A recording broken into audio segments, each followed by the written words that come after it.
नमस्कार दोस्तों।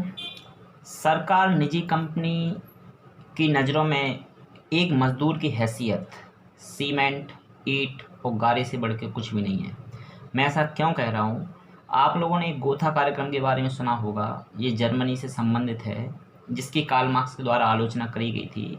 इसमें क्या होता था कि निजी कंपनियाँ या फिर जो सरकारी एजेंसी हैं, सरकार है, वो मज़दूरों के लिए अपनी एक निजी संपत्ति के तौर पे देखती थी। यानी कि वो जैसे नियम कानून डिसाइड करें, मज़दूरों को उस हिसाब से चलना पड़ेगा। यानी कि उनकी खुद कोई यानी कहें उनकी कोई अस्मिता, उनकी खुद कोई वैल्यू नहीं है। वो अपनी मर्ज़ी से कुछ भी डिसाइड नहीं कर सकते। जो कुछ इन लोगों ने डिसाइड किया वैसा ही चलना चाहिए। एक गोथा कार्यक्रम था। तो मार्क्स के द्वारा इसकी ज़बरदस्त तरीके से आलोचना की गई थी। ये मैं इसलिए बता रहा हूँ क्योंकि आज का परिदृश्य हमारे देश में ठीक बिल्कुल वैसा ही चल रहा है। हुआ क्या है कि हमारे देश में अगर हम बात करें, तकरीबन कुल आबादी का एक तिहाई 45 से 47 करोड़ के आसपास मज़दूर है।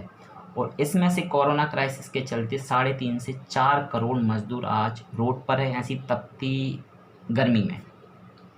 ना खाने की व्यवस्था है, ना इनके पास रहने की व्यवस्था है। सैकड़ों किलोमीटर, हज़ारों किलोमीटर पैदल चलते जा रहे हैं।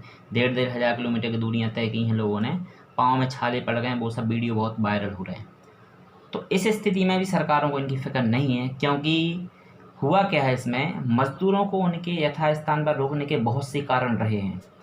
एक confederation of real estate developers of India नाम की जो एजेंसी है, जो रियल एस्टेट का पूरा काम देखती है, तो इसके प्रतिनिधि भी सरकारों से मिले हैं। तो उसमें हुआ क्या है कि जैसे ही मज़दूरों का, क्योंकि मज़दूरों ने बहुत लंबे समय तक तो देखा कि भाई सरकार इनके लिए कोई रियायत देगी। पहली तो सरकार की ही गलती है कि ये मज़दूर वहाँ पर रुके हैं। सरकार में दूरदर्शिता का अभाव, क्योंकि सरकार को कहा जाए तो कुल मिलाकर उनको ऐसा आभास नहीं हुआ कि ये क्राइसिस इतना लंबा जाने वाला है।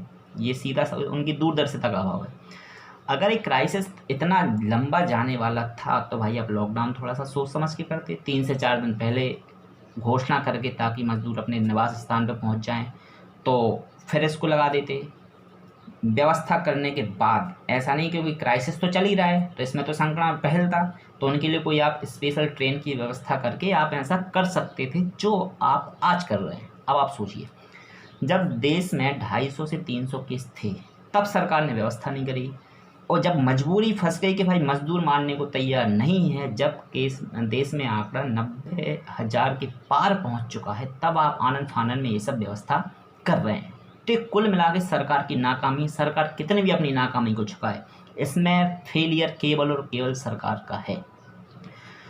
तो मज़दूर कितने दिन तक सरवाइव कर पाएगा? आप लोग खुद समझदार हैं। मज़दूर दिहाड़ी कमाता है बेचारा, सुबह कमाया वो शाम को खाने वाला है। ज़्यादा से ज़्यादा वो अपनी कमाई से 2-3 दिन का पेट भर सकता है अपना।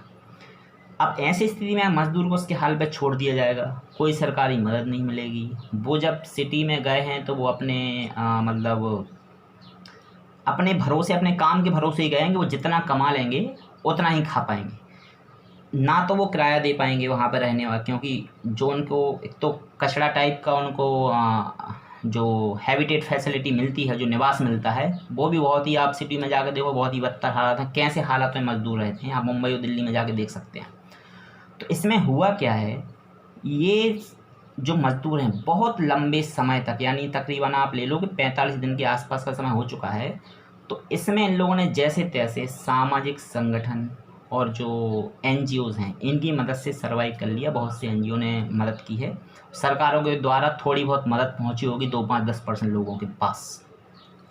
तो जब इनका नहीं चला भाई वहाँ पे रुकना, तो मज़दूर मजबूर हो गया और उसको वो क्षेत्र छोड़ के भागना पड़ा। क्योंकि अगर या तो वो वहाँ रहेगा तो भूख से मरेगा, और अगर यहाँ से निकल रहा है तो भाई अपने घर पहुँच जाएगा तो जैसे तैसे उसकी ज़िंदगी कम से कम 2 वक्त की सुकून की रोटी खाएगा, ठंडी हवा में बैठ के, गाँव में पेड़ों की छाया में। तो इस मकसद से वो वहाँ से निकला। लेकिन जो रियल एस्टेट फेडरेशन के प्रतिनिधि जब सरकार से मिले तो उनका भी एक सरकार के ऊपर प्रेशर बना।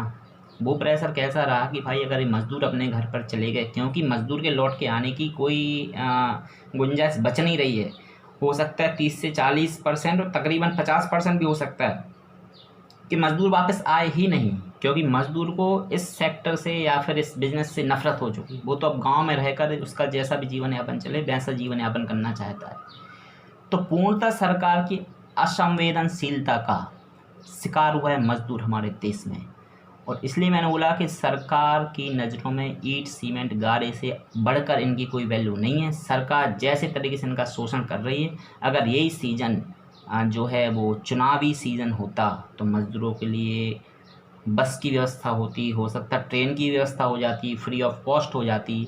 और जैसे तैसे आपने उनके लिए ट्रेन की व्यवस्था करी है, तो आप लोग खुद ही देख रहे हैं वो टिकट 1,000 तो छोड़ ही दीजिए आप, 1,500 2,000 इस रेंज में टिकट उनको मिल रहा है। आप सोचो कि मज़दूरों को आप इस व्यवस्था के तहत इतना हाई चार्ज करके उनके घर पे भेजने की व्यवस्था कर रहे हैं। तो पहले से तो वो मरा हुआ व्यक्ति है कि उसके पास खाने की व्यवस्था नहीं है, और जैसे तैसे ना जाने कहाँ से उसने जुगाड़ कर कर आगे टिकट खरीदे भी होंगे, तो वो अपने ऐसे घर में पहुँचेगा।